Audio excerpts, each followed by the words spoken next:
Hi everybody, and welcome back to another Shearer Smokes. And here we are, another episode, and yet another tower.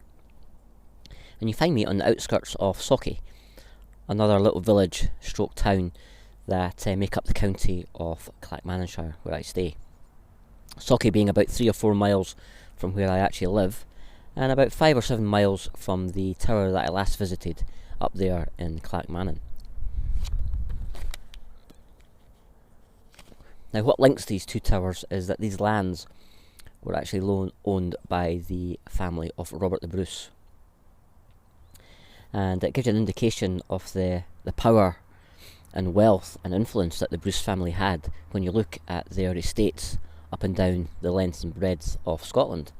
And of course it's this influence and power and wealth that helped raise an army against the English. And as we fast forward several hundred years, and sadly these factors remain the same when waging war, power, influence and wealth all come into play. But let's head back to the history of the tower. So as I said, these lands were once owned by the Bruce family, and in 1321 Robert the Bruce gifted these lands to the then Sheriff of Clackmannan. Now in 1431 Sir James Shaw came along, and through marriage he inherited these lands, and in 1460 he built this tower. Now before the tower was built there was actually an estate already on these lands, and I'll pop in a little picture just to give you an idea of what that would have looked like.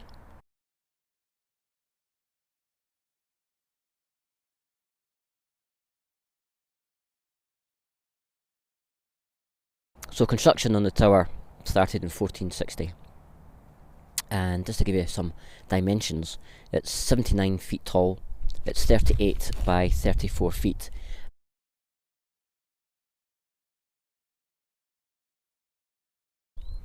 Famous visitors included Mary Queen of Scots, who came here in 1565 while it was still in the Shaw family. Alexander, the son of Sir James, was a member of court at Stirling Castle, and this became his home after his father died. So a lot of interesting history connected with the tower itself. Now sadly in 1752 a fire totally gutted the tower and it became unlivable, and so was just left. Fast forward to 1930 and the whole area here in Sauchie was taken over for coal extraction, and when that ran out then the area was just left, and the tower of course fell into even more disrepair. Now thankfully in the present day the tower is owned by a local heritage trust who have helped raise funds to secure a new roof to protect the insides of the building from the elements. I'm hoping at some point in the future, if enough funds are raised or government funding is available, that at some point they will be able to open the doors to the public, which would be an amazing thing. I know it's 4 stories inside. The uppermost part of the tower actually had a parapet where you could walk round, which would have been just amazing to look out over to the Ochils, which is just over to my right here, over the tree line, and it would have been an awesome view. And as I said, when Mary Queen of Scots came to visit, I'm pretty sure she would have made good use of that.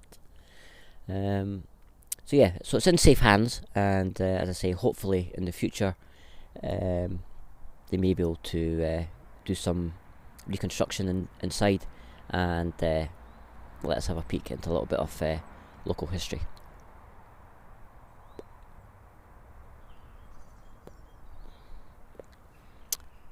So I've just had a lovely chat with one of the trustees who look after the tower, the Heritage Trust of Clackmannanshire, and had a great chat. And amazingly, on the 25th of September this year, there is an open door weekend, where you can come and view inside the tower. As I said, there was 4 stories, only 2 are remaining, but I'm definitely going to make a point of coming down to that. Whether filming's allowed, I'm not sure, but even just to see it would be quite a thing. So this has been ongoing for the past 17 years, and the lady told me, unfortunately, the site has been, it is a protected site, but there has been some detectorists coming in, and they have left some superficial damage around the grounds, which is not great, but it's good to know that the Heritage are looking after the building itself, and again, a nice piece of local history.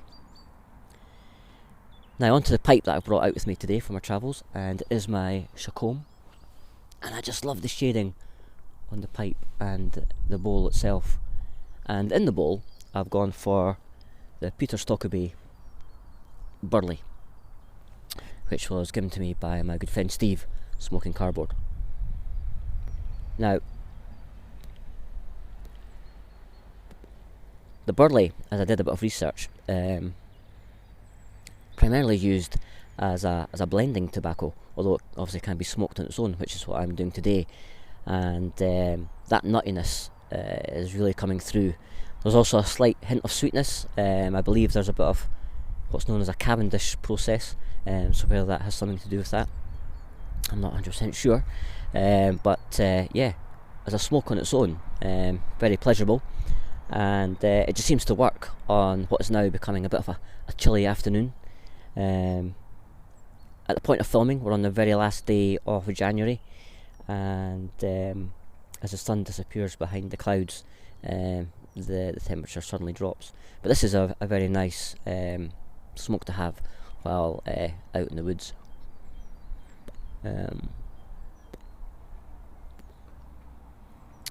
So I'm hoping you've all had a great weekend, and the week is going well for you so far. I'll be heading back to work, and yeah, so I'm making the most of my last day off.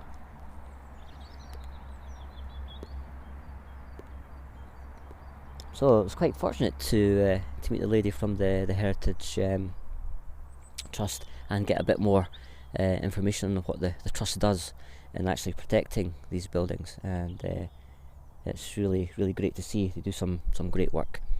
So on that happy note, I'm going to say goodbye, enjoy the rest of the week, and until next time, my name's Shearer. Enjoy your smokes.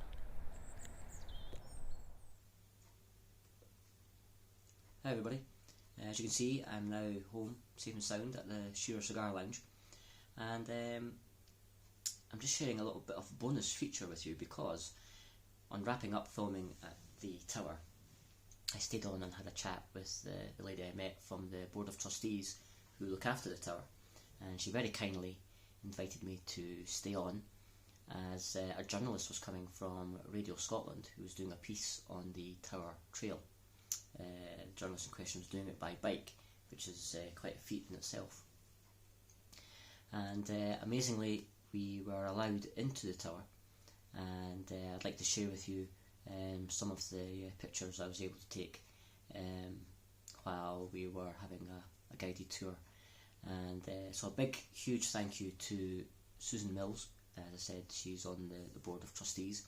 Her passion and knowledge of the tower just shone through as she took us on this tour of the 2 floors that are only now accessible.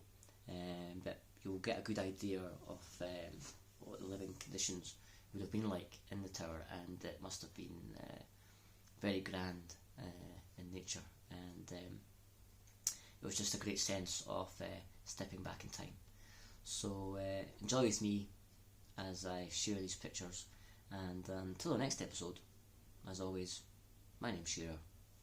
Enjoy your smokes.